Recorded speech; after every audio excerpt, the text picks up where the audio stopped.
আসসালামু আলাইকুম রহমতুল্লাহ। আমরা এমন একটা দেশে বাস করি যে দেশে মানুষ ক্ষমতায় গেলে বা সুযোগ পাইলে সব কিছু করে নিতে চায়। বিচার থেকে শুরু করে সব কিছু মনে করেন নগদের উপর করতে চায়। সেনাপ্রধানের ওয়াকারুজ্জামানের বক্তব্যে উনি বলেছেন বিডিআর হত্যাকাণ্ডের সাথে সেনারা জড়িত নাই, এরা বিডিআররাই করেছে। ওই যে ফুল স্টপ, সেখানে কোনো বার্ড ইফ থাকবে না, এই ধরনের কথা বলেছে। অর্থাৎ এটা নিয়ে আর নাড়াছড়া না করতে। এটা নিয়ে দেখলাম কমেন্ট বক্সে সেনাপ্রধান ওয়াকারুজ্জামানকে কেউ ভারতের দালাল, কেউ রয়ের দাল, মানে বিভিন্নভাবে তাকে ট্যাগ দেওয়া হচ্ছে। কিন্তু দুর্ভাগ্য হলো সত্য যে একই বিচার বারবার করার প্রবণতা বাংলাদেশে দেখা যাচ্ছে। যখন যে দল ক্ষমতায় আসছে তখন সে তার মতো করে বিচার করছে। এই যে আপনার বিডিআর বিদ্রোহের বিচার এর আগে আওয়ামী সরকার করে গিয়েছে, তার জন্য অনেকে শাস্তি পেয়েছিল, তারা এখন বেকসুর খালাস পেয়েছে। এখন আমার একটা গ্রুপ আইনজীবী থেকে শুরু করে পিনাকি ভট্টাচার্য, ইলিয়াস হোসাইন সহ বিভিন্ন লোক বিডিআর বিদ্রোহের বিচারের জন্য আবার আবেদন করছে বা আবার বিডিআর বিদ্রোহের ষড়যন্ত্রকারীদের বিচারের আওতায় নিয়ে আসার চেষ্টা করছে। তো এখন ঘটনা হলো বাংলাদেশের পরিবেশ পরিস্থিতি এত খারাপ অবস্থা, না অর্থনৈতিক, না সামাজিক, না রাজনৈতিক, সব দিকে একটা ম্যাসাকার অবস্থা। এই অবস্থায় আবার ষড়যন্ত্রকারী কারা, সে ষড়যন্ত্রকারী সেটা আবার খুঁজে বের করো, সেটা আবার ঝামেলা করো। এখন ঘটনা হলো বিডিআর বিদ্রোহের সময় যে ভিডিও ফুটেজ যেগুলো দেখা গিয়েছিল, সেখানে তো বিডিআররাই বিডিআরদের সাথে সংঘর্ষ লাগিয়েছিল। যাই হোক, ওটা আমরা ভিডিও ফুটেজ বা পেপার পত্রিকায় সেই সময় যতটুকু দেখেছি ততটুকুই জানি, এবং সেনাপ্রধান যে কথা বলেছে। এখন এই অবস্থায় যদি আবার ষড়যন্ত্রকারী বা বিভিন্ন অ্যাঙ্গেল থেকে বিচার করার জন্য আবার যাওয়া হয়, সেটা কতটুকু শোভনীয় দেখায়। এখন সেটাও একটা বিষয়, সেটা দরকার হয়তো বা আছে বা দরকার নেই, সেটা সেনাপ্রধান সহ বাংলাদেশের অন্যরা বোঝে। দুর্ভাগ্য হলেও সত্য যে বলতে না হলেও কিছু কথা বলতে হয়।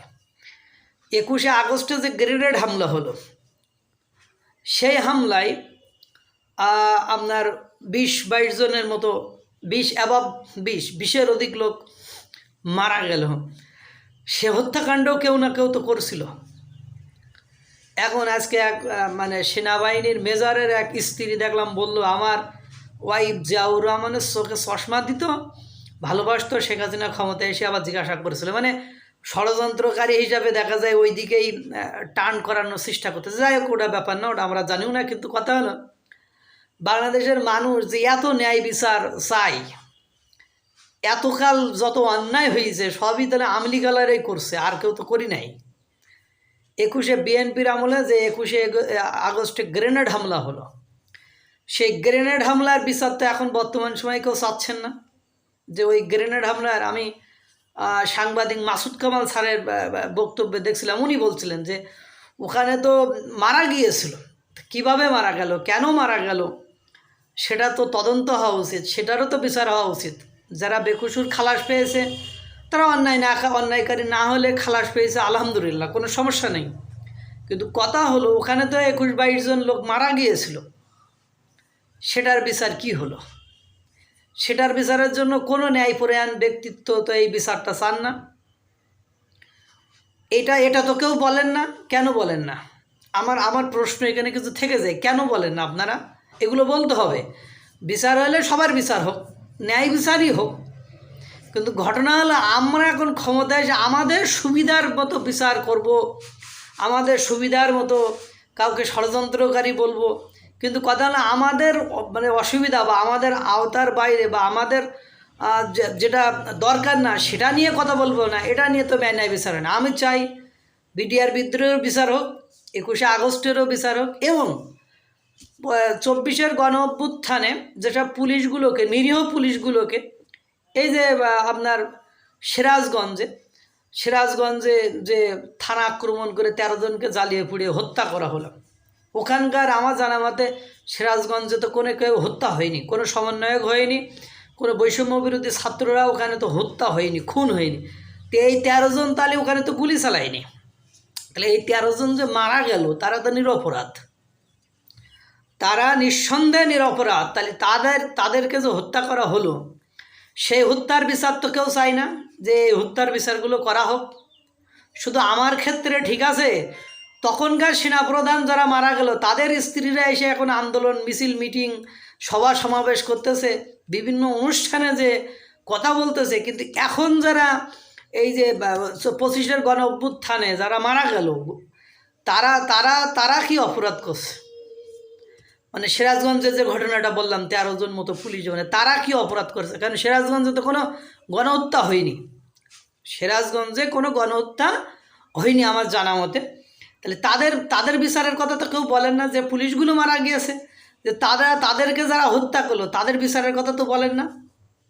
জেতার জন্য তো ওই পুলিশগুলোকে ইচ্ছাকৃতভাবে আবার অনেকে মিডিয়ার সামনে এসে বলতেছে আমরা যদি আক্রমণ না করতাম, পুলিশগুলো না মারতাম, তাহলে এই ঘটনা, তাহলে এদেরকে ইনডেমনিটি দিয়ে মাফ করে দিলেন, সে বিচারগুলো চান, তাহলে না বুঝবো আমরা ন্যায় বিচারক, ন্যায়পরায়ণ। ওয়াকারুজ্জামান ঠিকই বলেছেন, কারণ হলো দেশের যে এখন নাজুক অবস্থা, এদেশের সরকার থেকেও নেই, এই নাজুক অবস্থার ভেতরে যদি এইটা নিয়ে আবার জলঘোলা করা হয় তাহলে পরিবেশ পরিস্থিতি কোন দিকে যাবে? এই যে আমি একটা নগণ্য সামান্য মানুষ, সে যে ইনফরমেশনগুলো দিলাম এগুলো সমাধান করেন দেখি, সৎ সংস্কার আছে কতটুকু আছে? শুধু নিজেদেরটুকু চাইলে হবে? 10 টাকা অস্ত্র মামলা, সেটা তো মামলাই, 10 টাকা অস্ত্র তো আসছিল, সেটার বিচার হয়নি। 21শে আগস্টে গ্রেনেড হামলার বিচার হয়নি। এইদিকে আপনার পুলিশ হত্যার বিচার হলো না, বা সেগুলো কেউ চাচ্ছেও না। আমার এটা নিয়েও হেডেক নেই কে কী করলো না। আমার প্রশ্ন হলো, সেনাপ্রধান ওয়াকারুজ্জামান যে কথা বলেছে, দেশের যে খারাপ অবস্থা, এই অবস্থায় যদি এসব নিয়ে আবার জল ঘোলাঘুলি করা হয় তাহলে পরিবেশ পরিস্থিতি কোন দিকে যাবে? আমি এটার জন্য বলছি, আমি কারোর দিকে টানছি না, কারণ সবারই এরম কিছু না কিছু ত্রুটি বিচ্যুতি আছে। তো এখন দল পরিবর্তন হবে, এগুলোর বিচার হবে, দল পরিবর্তন হবে, এগুলোর বিচার কার্য পরিবর্তন হবে। এ কোন ধরনের সংস্কৃতি? এই সংস্কৃতি তো চলতে পারে না। ওয়াকারুজ্জামান বলেছে, আপনারাও বলছেন, বলেন, কিন্তু দেশের অবস্থা যে কোন দিকে যাচ্ছে, ওয়াকারুজ্জামান একটা কথা বলেছেন, স্বাধীনতার সার্বভৌমত্ব বিপন্ন হলে তখন বলে তাকে বলা যাবে না। কারণ যা শুরু করেছেন তাতে করে আমার মনে হচ্ছে স্বাধীনতা সার্বভৌমত্ব বিপন্ন হওয়ার সম্ভাবনা খুব বেশি। আল্লাহ তাআলা সকলকে ভালো রাখুক, সুস্থ রাখুক। আসসালামু আলাইকুম ওয়া রাহমাতুল্লাহ।